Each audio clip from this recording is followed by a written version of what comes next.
Greetings. My name is Diaz, and welcome to another 2020 Honors Chemistry short lecture series. This lecture will focus on a small but important part of the body that is often overlooked, the microbiome. The lecture will focus on how the microbiome is connected to the brain and how it can influence the mind through various different means. I will go over and describe what the microbiome is, what its functions are, and how it can affect our emotions and our mental health.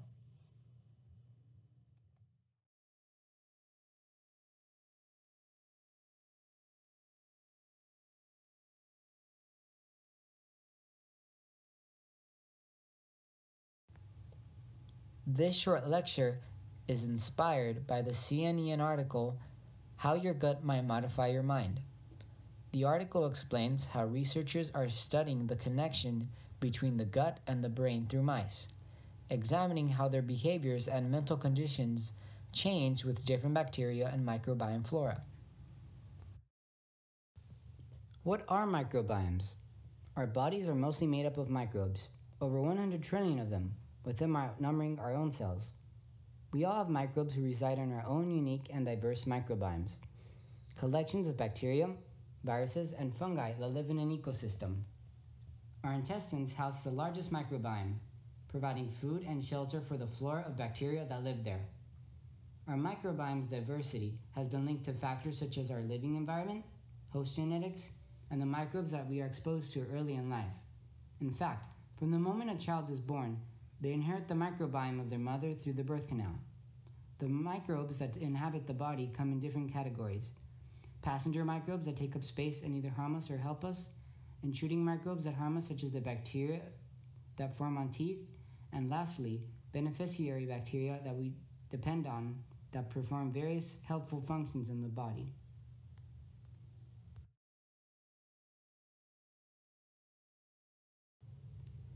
What are the functions of the microbiome? The bacteria we have in our gut are not invaders but beneficial colonizers that, in exchange for food and shelter, break down and feed us back the nutrition from the food we wouldn't be able to digest ourselves otherwise. The bacteria in our gut also serve a role in protecting us by sending messenger cells to educate the immune system for the detection of harmful invaders. The bacteria hogs vital nutrients and space in case of an infection or attack on the gut and takes care of it by stimulating the cells to regenerate quicker. Not only that, but the enzymes and metabolites that are produced by the bacteria have been shown to influence the brain. How is the gut connected to the brain? Recent studies have indicated that the microbiome in our gut may influence our mental health and neurological conditions like epilepsy, autism, depression, and Alzheimer's disease. This can be shown through the evidence that the molecules and metabolites produced by the microbes in the intestine can reach the brain. Gut bacteria have been studied to connect to the brain in these four ways. Firstly, microbes interact with immune cells in the gut that are prompted to produce cytokines or messenger cells that are able to circulate into the blood and enter the brain. Secondly, microbes can stimulate the enteroendocrine cells in the gut that produce neuroactive molecules that connect to the vagus nerve, the superhighway that links the gut and a dozen other body parts into the brain. Thirdly, the microbes themselves can produce neurotransmitters, like butyrate.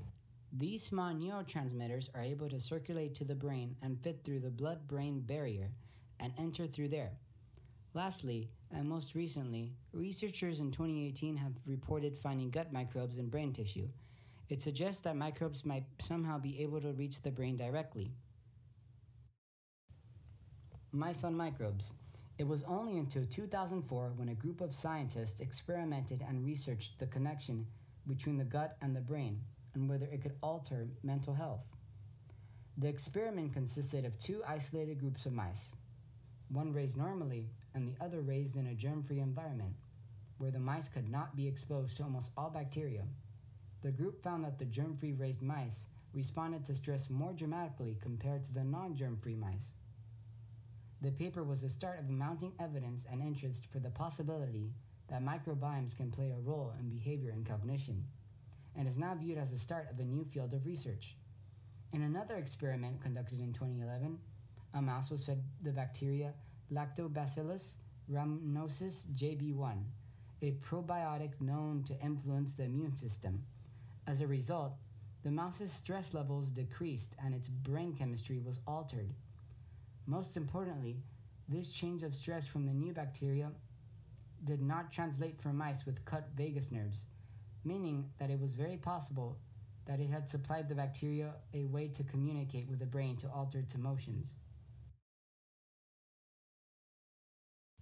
Our language has many words connecting the intestines that relate to emotion, such as gut wrenching sadness, having our stomach in knots, and gut feelings. The relationship might not just be literary, as much of the bacteria in our gut releases neuroactive compounds that regulate our emotions. For example, 90% of serotonin is found in our gut, the neurotransmitter that regulates our happiness. The bacteria and the microbiomes can also have a say in our appetite. Small molecules from the gut travel to the brain and cross the blood brain barrier to modulate appetite, and what appetite we have may be influenced by our microbiome's needs. As our microbiome develops, we grow accustomed to certain foods, and the food that the different microbes depend on also change. The more of a certain food that we eat, the more we cultivate the population of microbes that depend on and feed on that certain food, as well as the appetite we have for that certain food ourselves. Is the microbiome linked to depression? Our mood and emotions can also be altered negatively by the health of our microbiome. A study by a team of researchers in Europe have found that several species of gut microbes had been missing in people with depression. The researchers had a sample of 1,000 people, both depressed and non depressed, and through DNA sequencing, the researchers were able to identify that the bacteria Cropococcus and Dialister were depleted in those with depression. After studying the bacteria, the team noticed that the microbes had a gene encoding to produce butyrate, which is a fatty acid that is known to have antidepressant qualities, suggesting that the depression may have been caused by a lack of antidepressants being produced by the microbes of those who had depression. Genetics and disease. A healthy microbiome is a diverse one. An imbalance or shift in a microbiome has been seen in mental diseases such as autism, and now researchers are also noticing this trend in conditions like Alzheimer's disease. Through DNA sequencing technology, researchers have analyzed our gut for microbes that could be affecting our brain and enabling diseases. By genetically sequencing the stool of people with Alzheimer's disease, researchers have found that those with Alzheimer's disease have a less diverse and imbalanced microbiome in their gut. Another mental disease worth noting is Parkinson's disease. A recently conducted research on the disease suggests that the normal presence of the corynebacterium in the gut helps cause Parkinson's disease, but only does so in people with the GG genotype. Are still unsure as to what the link is between the abnormal presence of corynebacterium in the gut and the GG genotype specifically, and why it causes Parkinson's disease. Based on these results, researchers will have to consider genetic factors and how they might affect or influence a person's microbiome. Therapeutics. The use of live bacteria as a medication because of its metabolic products has been around since the early 1900s when neurologists gave children with epilepsy specific ketogenic diets to treat their seizures.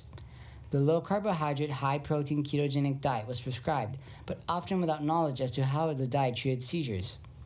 The idea of using a diet to alter the mind by influencing the microbiome as a way of therapeutics is promising.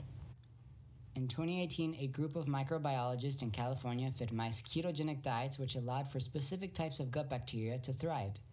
The bacteria provided a base for helpful neurotransmitters such as GABA, which regulates and balances the activity of neurons.